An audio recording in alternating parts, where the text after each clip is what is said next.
Hey everyone, welcome back and happy Sunday. All right, guys. Well, we are back to talk about Vanderpump Rules slash The Valley. I think we're all over the place with this, but that's okay. If you guys have not already seen, we did launch upandadamlive.com. And you know what? To be honest with you guys, like I'm looking at the signups and the people and how people are engaging in the community. And I'm like, my God, you guys are killing it. You're savage AF. And that's exactly what we want. So, with that, if you guys haven't already, go ahead, pop off in the comment section. If you're not subscribed, get subscribed. Definitely in the comment section too. Let us know where you're watching from. And yeah, I think from there, let's just like jump right in.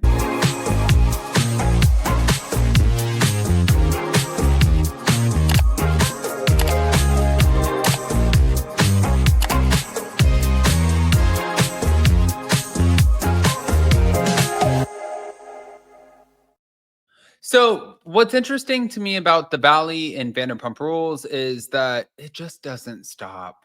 You know, a lot of people are watching Sheena and Lala Kent and Tom Schwarz come on to the Valley and they're like, no, we don't want it. And I get parts of that. However, I'm looking at the Valley and I'm like, guys, you have a weak show. For the most part, like you guys have definitely strong players who like give us like main character energy, but a lot of you guys are not. And so if we need to bring somebody in to replace you, then so be it. Let's bring somebody in to replace you. But let's start here. This is clearly Vanderpump Rules, but there was an interview that came out. And in the interview, it was Joe Winberg who discussed her relationship with Tom Schwarz and her experiences on Vanderpump Rules. So she talked about her refusal to film with Sheena Shay, and she said, "I declined to film a scene with Sheena. I did not, and honestly, she was very open about this. I did not want to film with her because she had unkind behavior towards me.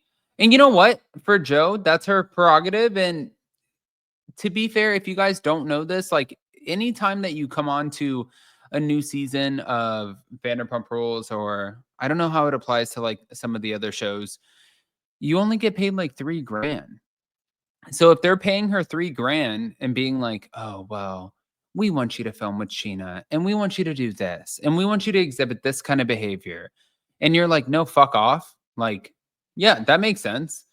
But when it comes to her relationship to Tom Schwartz, she did reveal that Tom professed his love for her multiple times, but later he blocked her on the phone and Instagram without any sort of explanation. And that makes me feel bad for her, but I just don't, I guess, truly understand why she is still talking about it, if that makes sense. I think that she's doing herself a disservice at this point, but you know, that's Joe. So, okay. But when it comes to the critique of Tom Schwartz's public comments, she did find Tom Schwartz's statement about shame in public but love in private to be pretty mind-blowing and indicative of his low commitment level. I think that Katie would probably second this. If you're really just trying to like dive in and discuss it and try to figure out what's going on, I'm sure that she'd be like, "No, this is kind of who he is." And I love Tom Schwartz. You know, I've said this a million times. I worked at TomTom. He was the first boss that ever gave me a joint. So I was like, "Ugh, look at this guy." And by the way, it's also legal in California. So I don't have anything negative to say. Now, when it comes to the behind the scenes of it all, Joe did share that she was initially brought on for a brief appearance, but her role on the show, it did expand. She wasn't, like aware that it was going to expand. And she also noted that she was praised by production for her kindness and helpfulness on the set. I just think that she was a sucker. I think that production knew this girl is definitely unhinged in certain ways, and we're going to be able to take advantage of that. And I think that's what happened. But she disclosed that she is neurodivergent and has faced ridicule due to her brain working differently. But, you know, Also, too, no offense to Joe, welcome to the fucking club. Like, I'm not saying that you're not divergent or whatever you are saying that you are, but we all have something. Like some people have cheating spouses, some people have ADHD, some people have ADD, some people have brain things that don't necessarily work right. You signed a contract, you put yourself on a fucking TV show, and you did that to you. So if you don't get it, and you were friends with Kristen Doty for a long time, you put yourself into the situation. This is a Joe problem. It's not an anybody else problem. Somebody gave you a shiny little contract. It was like literally Bravo and production was Ursula, and they were like, all we need is your voice. And you were like, oh, yeah, yeah, yeah. I'll sign that if I can get some legs. You did that, girl. You did it to yourself. You fucked yourself. No offense, but you did. So I don't think that there's anybody else to blame, but Joe needs to blame Joe because you did this. And did it work out in your favor? No. But half the time it doesn't. But moving on. Sheena Shay also opened up about her interactions with Lisa Vanderpump and the challenges that she did face on Vanderpump Rules. And she did admit that receiving calls from Lisa triggers a sort of trauma response due to a lot of the past experiences where Lisa would contact her primarily where she needed something or to point out what Sheena had been doing wrong. And, the last call from Lisa involved questions about a cast member, especially, well, this was Marciano, who was kind of, not kind of, but he was definitely integrated into the Secret Lives of Mormon Wives cast and also Demi without any personal check in on Sheena. So Sheena, I think, is offended that you called about Marciano, you needed some shit, but you didn't ask me, how's my daughter? How's my husband? How am I? Nothing. Now, Sheena did reflect on her most challenging time on the show, particularly during season 10 when she had to confront Tom Sandoval about the scandal of it all, um, including Raquel Levis, whatever you want to call her. But at the end of the day, she announced that she does have a memoir coming out saying My Good Side, which is going to dive into the personal experiences and truths, including aspects that she has never spoken about publicly. And for Sheena, you know what? If you're coming out with this, truly, in my opinion, good for you. It's your story.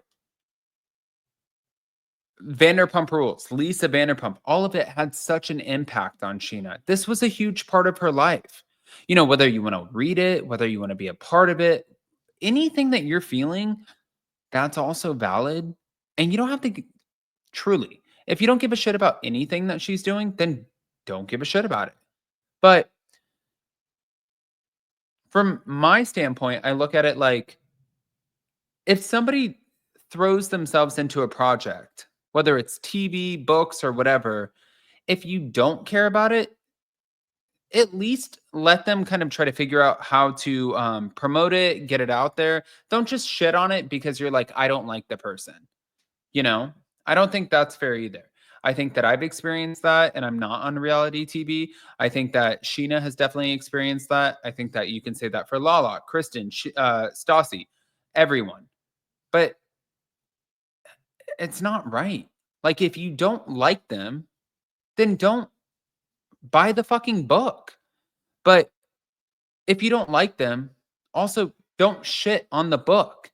Let the book do its thing. Don't just go on and be like uh what is it called? A keyboard warrior and be like, I fucking cannot stand this person and this is this and this and this and I don't support them. No, that's wild. Leave them alone. She is still a mom. She is somebody's sister. She is somebody's daughter. She is somebody's wife. And let her try to sell her fucking book. If it doesn't sell, don't be a part of the reason why it doesn't sell. If it does sell and it does amazing, which we hope for, then congratulations. Like, I don't understand this like logic in a lot of our brains where we feel like we have to be so nasty. We don't, you guys. We don't. Anyways, I'm just saying You guys, by the way, go if you want to continue the conversation. You guys can go to upandadamlive.com, which there are more articles that are coming out, but you guys get Bravo news, celebrity news, royal news, Bravo blinds, reviews of the shows, everything. You also, if you scroll down, you can see our podcast, you can see our YouTube channel, and you guys get to click on any of the articles and be a part of the conversation. So my thing here is all you have to do is go sign up. It is free. Be a part of the conversation. Get savage in the comments with respect a little bit. Like, come on, let's not just like tear everybody apart. And yeah, happy Memorial Day. So I think that I covered everything. Love you guys. Bye.